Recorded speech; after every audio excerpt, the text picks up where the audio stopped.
Alright, thanks for watching, and today I want to talk to you about elementary matrices, which are really the building blocks of matrices, and it's the thing that makes this whole row reduction process work.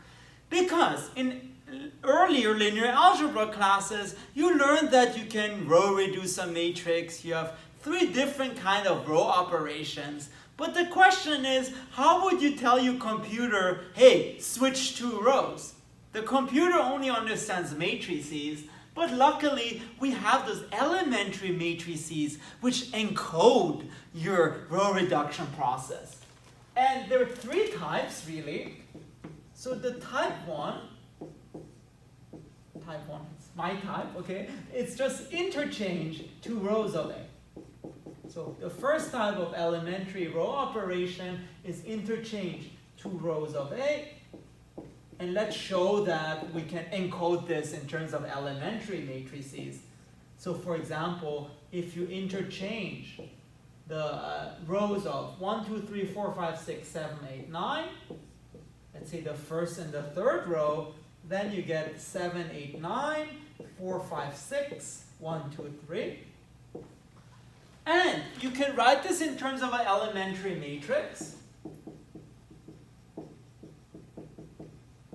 which simply looks like the identity matrix, except you literally mutate the first and the third row. So you literally switch the first and the third row of this, so it becomes 0, 0, 1, 0, 1, 0, 1, 0, 0.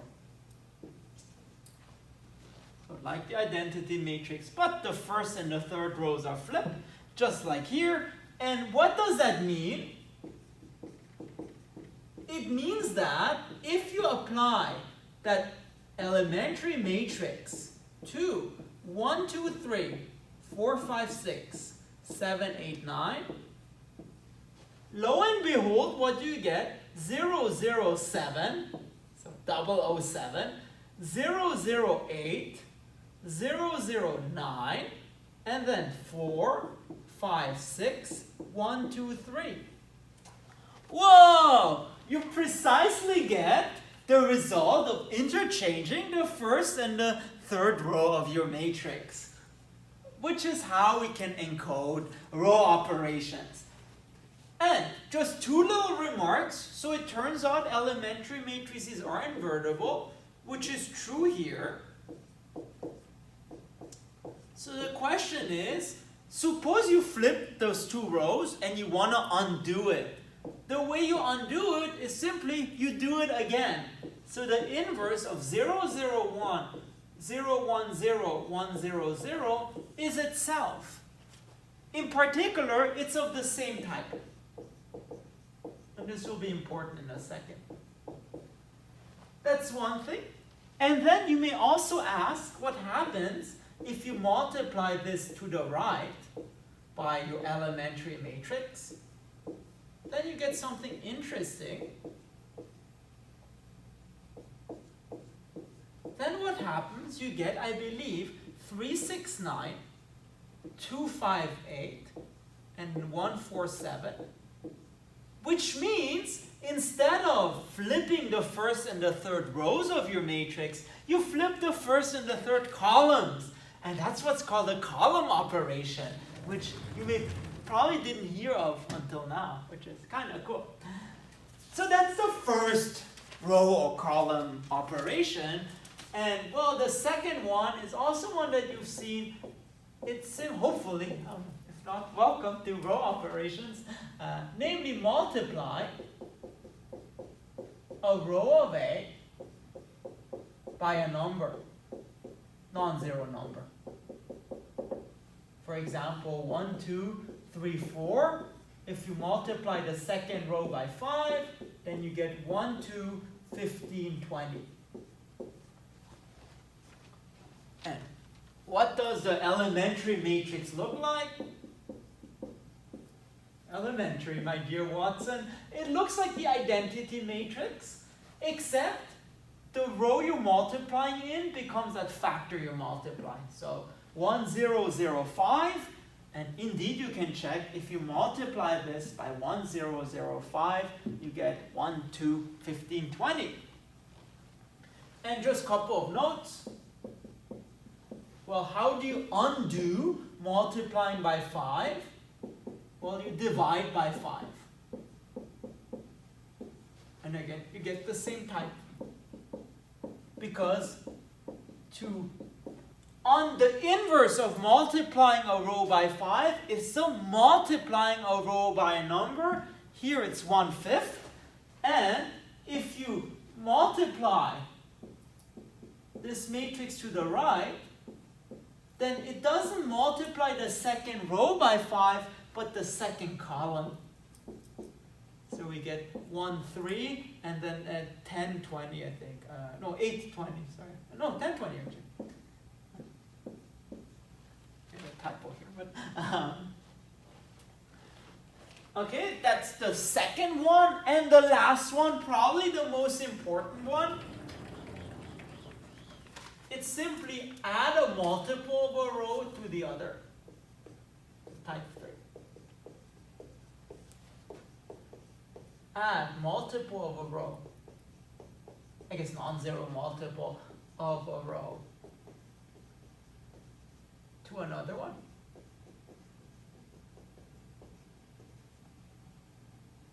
I guess even it could be 0, it's just the identity transformation. So for example, 1, 2, 3, 4, 5, 6, 7, 8, 9. You can add 2 times the first row to the third row to get 1, 2, 3, 4, 5, 6, and then 2 plus 7, so 9, 4 plus 8, 12, 6 plus 9, 15, and you get this. And the question is, what is the elementary matrix? It's slightly more complicated, but it looks like the identity matrix, except you have to think of it in terms of inputs and outputs. Here the input is the first row. And remember, when you read like A times X, you're really dealing with the first column first. And then you add it to the third row, which means it goes in by the first column, it goes out by the third row. So in particular, this entry, it's precisely your multiple. Maybe let me illustrate, because this is not obvious. 1, 0, 0, 1, 0, 2, 0, 1, and then 1, 2, 3, 4, 5, 6, 7, 8, 9. That becomes, you see the first row is unaffected. So this becomes 1, 2, 3, and then 4, 5, 6. And the question is, what becomes here? We have 2 times 1 plus 7. So you're adding 2 times this entry to this entry to get 9. 2 times 2 plus 8, which becomes 12.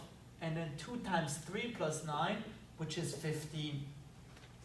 So indeed that works. And then just a couple of notes. Well, how do you undo adding 2 times one row to the other?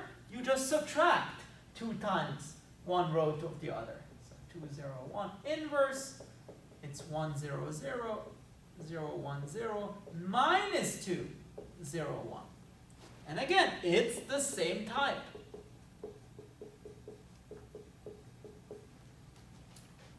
And lastly, and that's also the weird one, what happens if you pre-multiply by the elementary matrix to the right?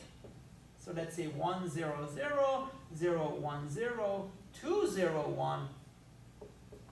Then it turns out what you get, it's 1 plus 2 times 3, 1 plus 2 times 6, 7 plus 2 times 9. So you're really adding 2 times the third column to the first column. So careful, it's kind of reversed. And this becomes, I think, 7, 16, 25, and then everything else is unchanged. All right, so what's the takeaway of this? First of all, the reason I did this note, very important, the elementary matrices are always invertible, so that's good. And also the inverse is of the same type, which is very useful, I think, to write, an invertible matrix as a product of elementary matrices, or to show, that A is invertible means A is a product of elementary matrices. So that's useful, and more importantly, you can actually write row reduction in terms of elementary matrices. And let me end by illustrating this. So point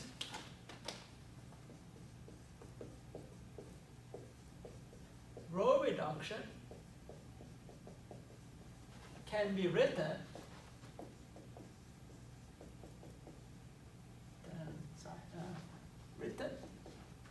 as a product of elementary matrices. And this is actually how we can make row reduction completely rigorous. So a lot of the proofs in the linear equations chapters, they just rely on this row reduction matrices. And let me just illustrate this.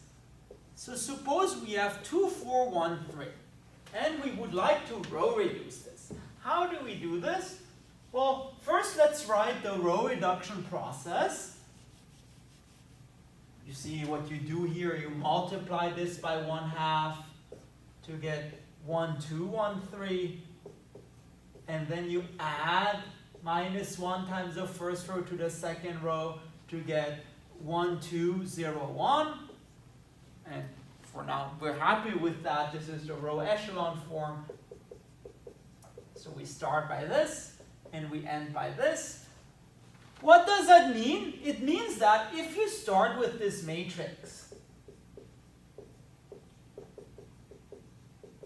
and you apply a bunch of elementary matrices, you eventually get this matrix.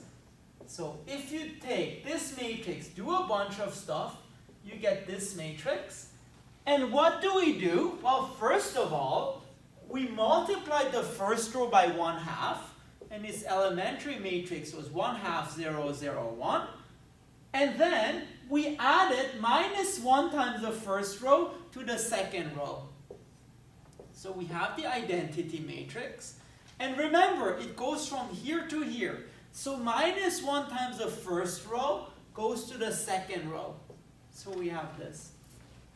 In other words, if you start with this matrix and you apply a product of elementary matrices, then you get the other one. So in other words, row reduction is just a product of elementary matrices. And this is super useful, for example, to write a matrix as a product, an invertible matrix as a product of elementary matrices, and also in something called the LU decomposition, of which there's also another video on, and also super useful to solve systems of equations. All right, I hope you're enlightened now. If you want to see more math, please make sure to subscribe to my channel. Thank you very much.